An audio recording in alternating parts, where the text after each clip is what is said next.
श्री कृष्ण का आदर्श और उनके उपदेशों से जुड़े हमारे जीवन में अनगिनत महत्वपूर्ण संदेश है जो हमें सही दिशा में मार्गदर्शन करते हैं।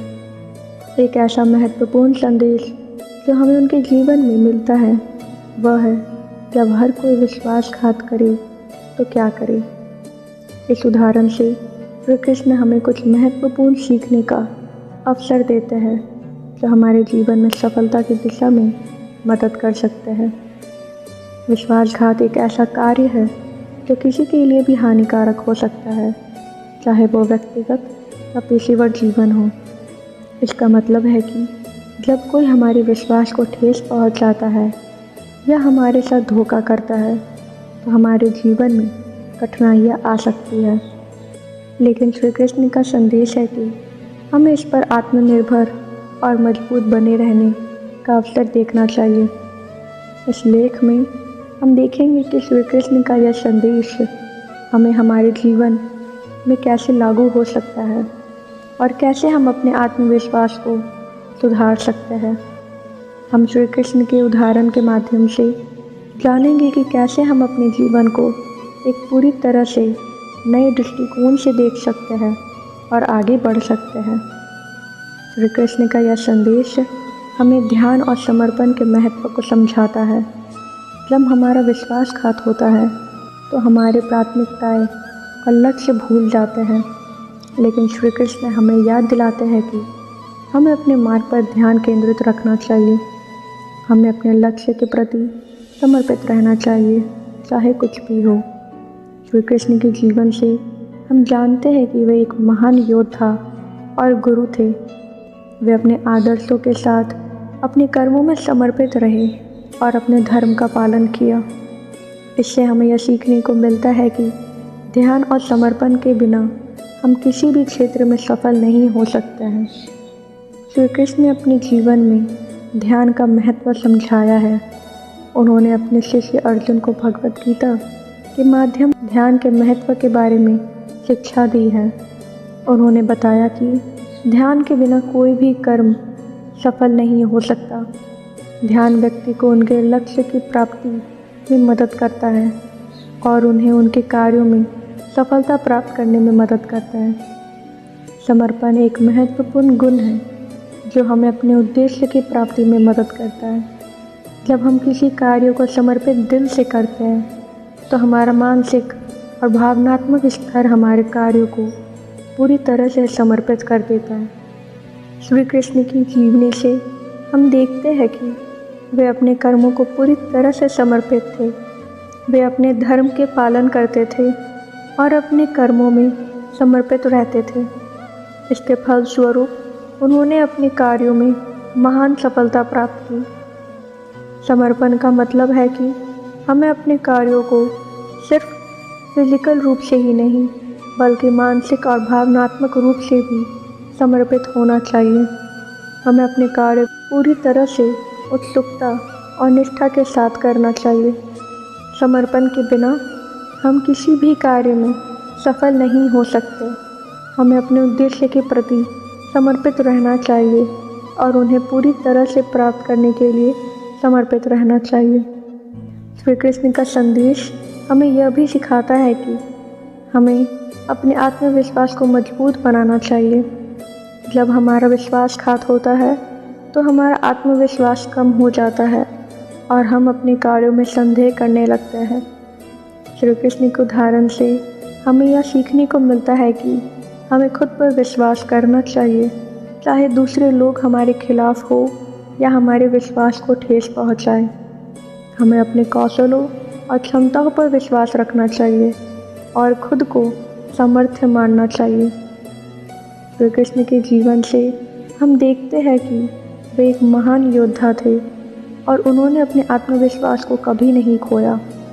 वे अपने कौशलों पर पूरी तरह से भरोसा रखते थे और उन्होंने महाभारत युद्ध में अर्जुन को भी उनके आत्मविश्वास को वापस पाने के लिए मार्गदर्शन किया था। आत्मविश्वास के बिना हम किसी भी कार्य में सफल नहीं हो सकते हैं। हमें अपने कौशलों पर, अपने आप पर भरोसा रखना चाहिए। जब हम अपने आत्मविश्वास में मजबूती लाते हैं तो हम किसी भी मुश्किल को पार कर सकते हैं और अपने लक्ष्य की प्राप्ति में सफल हो सकते हैं। श्री कृष्ण का संदेश हमें अपने संकटों का सामना करना चाहिए, यह भी सीख देता है।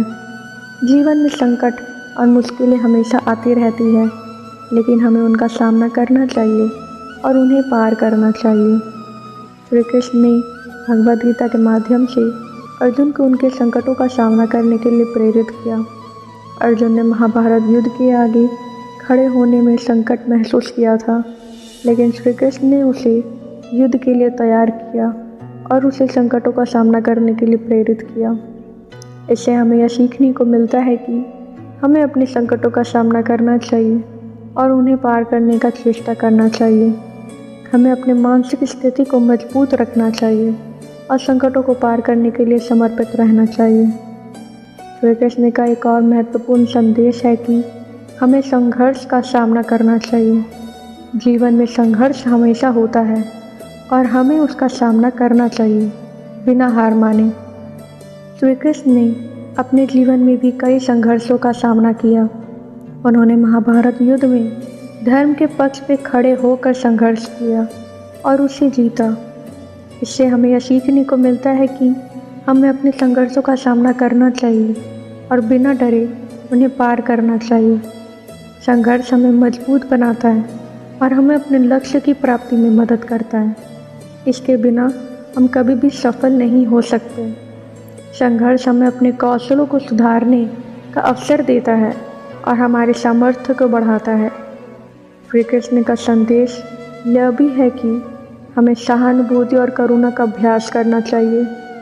जब हम दूसरों के साथ सहानुभूति और करुणा दिखाते हैं तो हम अपने आत्मा को शुद्ध और मानवीय बनाते हैं। श्री कृष्ण ने अपने जीवन में सहानुभूति का उदाहरण प्रस्तुत किया है। उन्होंने अपने शिष्य अर्जुन के प्रति सहानुभूति और करुणा दिखाई और उसे अपने संकटों का सामना करने में मदद की। इससे हमें यह सीखने को मिलता है कि हमें दूसरों के साथ सहानुभूति और करुणा का अभ्यास करना चाहिए। सहानुभूति और करुणा हमारे जीवन में सुख और शांति लाते हैं और हमें दूसरों के साथ अच्छे रिश्तों को बनाए रखने में मदद करते हैं। इसके बिना हमारे जीवन अधूरा होता है और हम असली खुशियों का अनुभव नहीं कर सकते। श्री कृष्ण हमें बताते हैं कि विश्वासघात के खिलाफ उदारनीत्व दिखाना चाहिए। विश्वासघात के बावजूद हमें अपने कर्मों में उदारनीत्व दिखाना चाहिए और अपने मार्ग पर बने रहना चाहिए। श्री कृष्ण ने अपने जीवन में विश्वासघात का सामना किया है और उन्होंने उसके खिलाफ उदारनीत्व दिखाया है। वे अपने उद्देश्यों के प्रति समर्पित रहे और उन्होंने विश्वासघात के बावजूद अपने मार्ग पर बने रहने का संकल्प बनाया। विश्वासघात हमारे आत्मविश्वास को कम कर सकता है, लेकिन हमें इसके बावजूद अपने आत्मविश्वास को सुधारना चाहिए और उदारनीत्व दिखाना चाहिए। हमें अपने कर्मों में उदारनीत्व और संग्रह दिखाना चाहिए और विश्वासघात के बावजूद अपने लक्ष्यों की प्राप्ति में सफल होना चाहिए। श्री कृष्ण के इन उदाहरणों के माध्यम से श्री कृष्ण का संदेश हमें यह सिखाता है कि हमें अपने जीवन में ध्यान, समर्पण, आत्मविश्वास, संघर्ष का सामना, सहानुभूति, करुणा और उदारनीत्व का महत्व समझना चाहिए। जब हम इन महत्वपूर्ण गुणों का पालन करते हैं तो हम अपने जीवन को सफल और समृद्धपूर्ण बना सकते हैं। इसके साथ ही हम श्री कृष्ण के उदाहरण से यह भी सीखने को मिलता है कि हमें विश्वासघात के बावजूद अपने लक्ष्य की प्राप्ति में सफल होना चाहिए और अपने मार्ग पर बने रहना चाहिए। इस तरीके से श्री कृष्ण के संदेश से हमें अपने जीवन को सफल और खुशहाल बनाने के लिए एक मार्गदर्शन मिलता है। हम इन महत्वपूर्ण गुणों का पालन करके अपने जीवन को बेहतर बना सकते हैं और अपने उद्देश्यों की प्राप्ति में सफल हो सकते हैं। आशा करती हूँ कि श्री कृष्ण के अद्भुत विचार आपको पसंद आए होंगे। आपसे मिलती हूँ फिर अगले वीडियो में। तब तक अपना ख्याल रखिए। जय श्री कृष्ण।